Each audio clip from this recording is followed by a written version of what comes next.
সৌরজগতের ৮টি গ্রহের মধ্যে সুগঠিত বায়ুমণ্ডল একমাত্র আমাদের পৃথিবীতে রয়েছে। এর ফলে এই গ্রহে জীবের সৃষ্টি সম্ভব হয়। এই ভিডিওতে বায়ুমণ্ডল সম্পর্কে জানব। বায়ুমণ্ডল হলো পৃথিবীকে ঘিরে থাকা গ্যাসীয় পদার্থের এক বিশাল স্তর। এটি বিভিন্ন ধরনের গ্যাসের মিশ্রণ, যেমন nitrogen, oxygen, carbon die oxide এবং আর্গন, যা পৃথিবীর মাধ্যাকর্ষণ শক্তির কারণে এর চারপাশে আটকে আছে। এই গ্যাসগুলোর পরিমাণ স্থির নয়। নাইট্রোজেন, এটি বায়ুমণ্ডলের সবচেয়ে বেশি পরিমাণে থাকা গ্যাস, যা প্রায় ৭৮%। অক্সিজেন, জীবনের জন্য অপরিহার্য এই গ্যাসটির পরিমাণ প্রায় ২০%। আর্গন, এটি একটি নিষ্ক্রিয় গ্যাস, যা প্রায় ০.৯৩%। Carbon die oxide, greenhouse gas হিসেবে পরিচিত এই গ্যাসটির পরিমাণ খুব কম, মাত্র ০.০৪%। অন্যান্য গ্যাস, বাকি অতি সামান্য পরিমাণে অন্যান্য গ্যাস যেমন নিয়ন, হিলিয়াম, মিথেন, ক্রিপ্টন, হাইড্রোজেন এবং জলীয় বাষ্প ইত্যাদি বিদ্যমান। বায়ুমণ্ডলকে উচ্চতা এবং বৈশিষ্ট্য অনুযায়ী ৫টি স্তরে বিভক্ত করা হয়।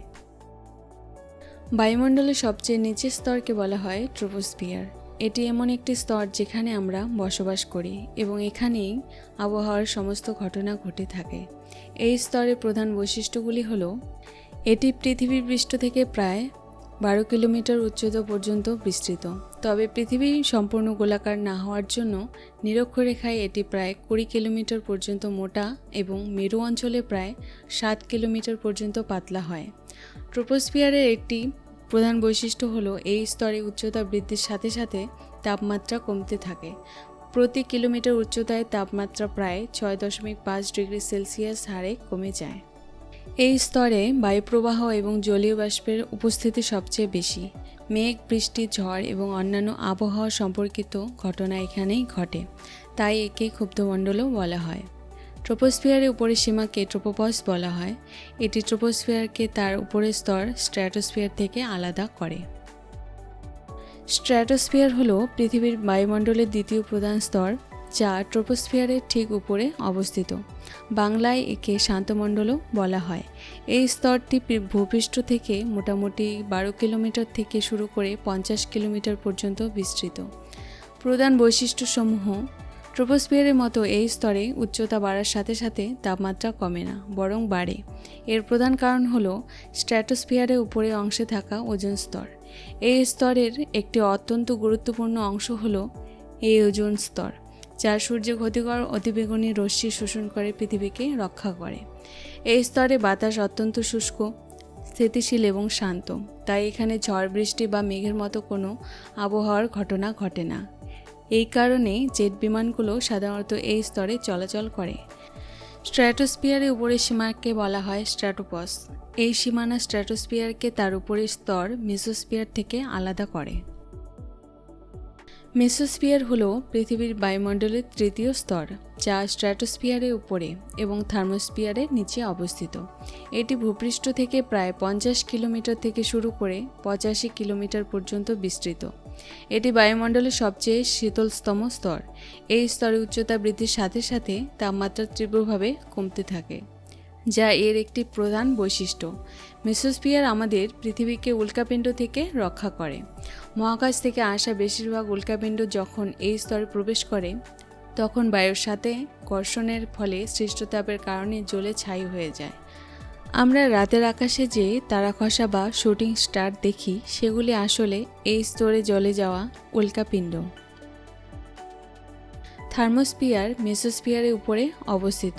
এর উচ্চতা সাধারণত ৮০ কিলোমিটার থেকে ৬০০ কিলোমিটার পর্যন্ত বিস্তৃত।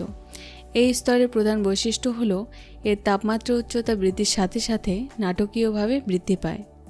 তাপমাত্রা ২০০০ ডিগ্রি সেলসিয়াস পর্যন্ত পৌঁছাতে পারে। এর কারণ হল এই স্তরটি সূর্যের অতিবেগুনি ও এক্স-রে বিকিরণ শোষণ করে। থার্মোস্ফিয়ারের একটি অংশকে আয়নোস্ফিয়ার বলা হয়। এখানে সৌর বিকিরণের কারণে গ্যাস অণুগুলো আয়নিত অবস্থায় থাকে। এই আয়নিত স্তরটি রেডিও তরঙ্গ প্রতিফলিত করে, যা পৃথিবীর দূরবর্তী স্থানে রেডিও যোগাযোগে সহায়তা করে। অরোরা বোরিয়ালিস বা উত্তর মেরুজ্যোতি এবং অরোরা অস্ট্রালিস বা দক্ষিণ মেরুজ্যোতি এই স্তরেই ঘটে। সৌর কণাগুলো পৃথিবীর চৌম্বক ক্ষেত্রের সাথে মিথস্ক্রিয়া করে অণুগুলোকে উত্তেজিত করে এবং আলোকরশ্মি নির্গত করে, যা অরোরা হিসেবে দেখা যায়। এক্সোস্ফিয়ার হল পৃথিবীর বায়ুমণ্ডলের সবচেয়ে বাইরের স্তর, যা থার্মোস্ফিয়ারের উপরে অবস্থিত। এটি বায়ুমণ্ডলের শেষ সীমা এবং এর পরে শুরু হয় মহাশূন্য। এক্সোস্ফিয়ারকে কখনো কখনো বায়ুমণ্ডলের অংশ হিসেবে গণ্য করা হয় না, কারণ এর কণাগুলো এতটাই বিক্ষিপ্ত থাকে যে এরা প্রায়শই একে অপরের সাথে সংঘর্ষ না করে মহাশূন্যে উড়ে যায়।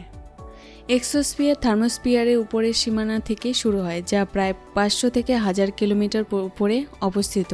এর কোনো নির্দিষ্ট উপরের সীমা নেই, কারণ এটি ধীরে ধীরে মহাশূন্যের সাথে মিশে যায়। এই স্তরের তাপমাত্রা অত্যন্ত বেশি হতে পারে, প্রায় 1500 ডিগ্রি সেলসিয়াস পর্যন্ত। তবে বায়ুকণাগুলো এতই পাতলা যে এখানকার বায়ুর চাপ প্রায় শূন্য। বেশিরভাগ কৃত্রিম উপগ্রহ এবং আন্তর্জাতিক মহাকাশ স্টেশন এই স্তরেই পৃথিবীকে প্রদক্ষিণ করে। এখানকার বায়ুর ঘনত্ব কম হওয়ায় মহাকাশযানের উপর বায়ুমণ্ডলে ঘর্ষণ খুব কম হয়, যা তাদের কক্ষপথ বজায় রাখতে সাহায্য করে। এই ছিল আমাদের বায়ুমণ্ডল, যার দরুন পৃথিবীতে জীবন টিকে আছে। এই রকম শিক্ষামূলক ভিডিও পেতে হলে চ্যানেলটি সাবস্ক্রাইব করে রাখো, লাইক ও কমেন্ট করে তোমাদের মতামত জানাবে।